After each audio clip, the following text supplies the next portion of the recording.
Halo Sobat Kasa 1, pada kesempatan video kali ini saya akan membahas tentang ide bisnis yang bisa rekan-rekan jalankan bersama sahabat. Simak video ini.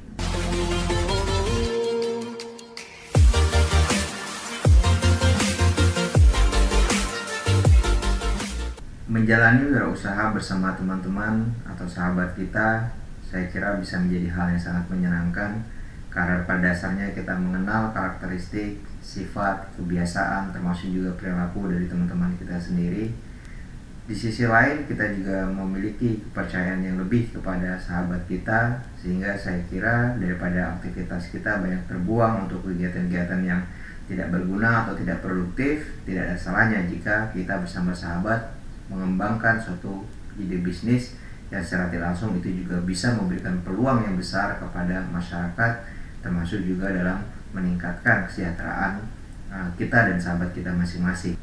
Tetapi pertanyaannya, kira-kira bisnis apa yang bisa kita jalankan bersama sahabat? Terlebih misalnya kita dan sahabat kita juga sama-sama memiliki rutinitas yang sama.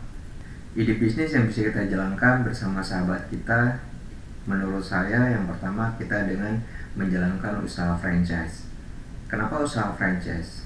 Saya kira banyak usaha franchise yang menarik, yang punya profitable yang juga sangat baik.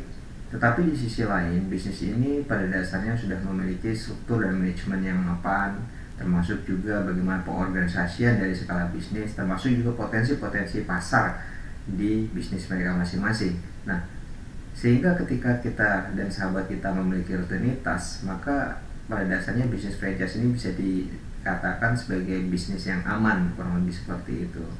Nah, di sisi yang lain, kita sebagai owner atau investor, kita tinggal mengontrol bagaimana pelaksanaan dari sisi bisnis tersebut dan juga mengkoordinir kira-kira pengembangan seperti apa yang bisa kita lakukan.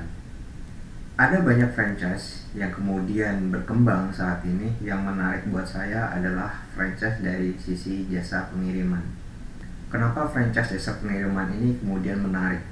Karena pada dasarnya kita bisa melihat bagaimana peningkatan dari sisi jumlah transaksi, utamanya bisnis yang dijalankan melalui online. Ini dari setiap hari, setiap minggu, bahkan tahun terus mengalami peningkatan yang sangat signifikan. Tentu ini bisa menjadi peluang ketika kita membuka franchise jasa pengiriman tersebut. Di sisi yang lain, kita juga bisa melihat bahwa perkembangan dari jasa pengiriman ini juga didukung dengan persoalan infrastruktur dan logistik. Kita bisa melihat serangkaian program yang diselenggarakan oleh pemerintah.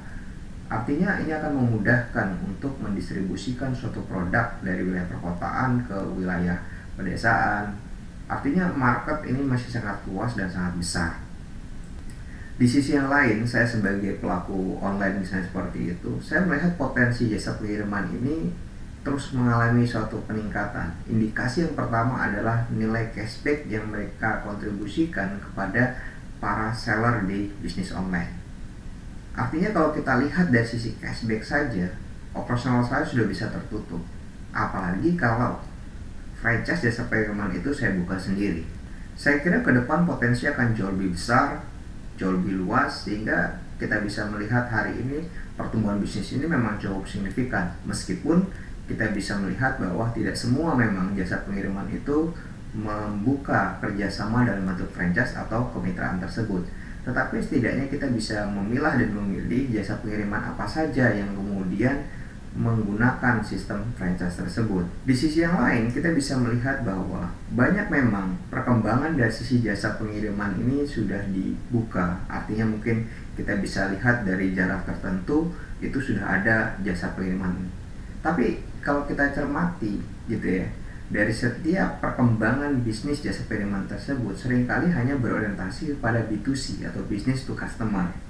Nah, ketika misalnya rekan-rekan membuka dari jasa pengiriman ini, lalu kemudian rekan-rekan membidik juga market yang ada di wilayah B2B, business to business, artinya misalnya mengcover suatu pengiriman mall, mengcover pengiriman dealer, rumah sakit, sekolah, kantor-kantor, dan sebagainya.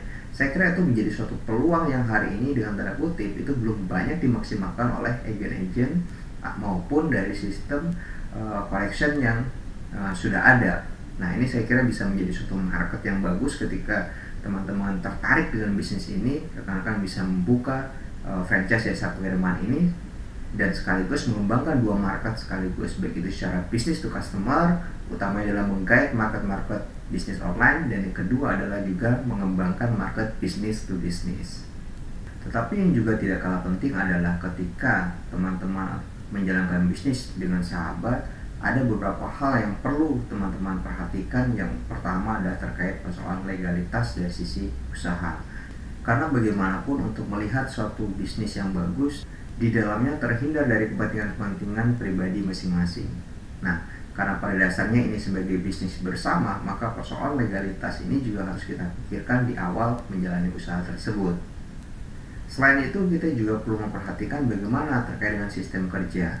Si A bertanggung jawab terhadap apa, si B bertanggung jawab terhadap hal apa, sehingga mekanisme koordinasi dan pembagian tugas ini bisa mendapatkan porsi sesuai dengan kompetensi dan skill yang dimiliki masing-masing.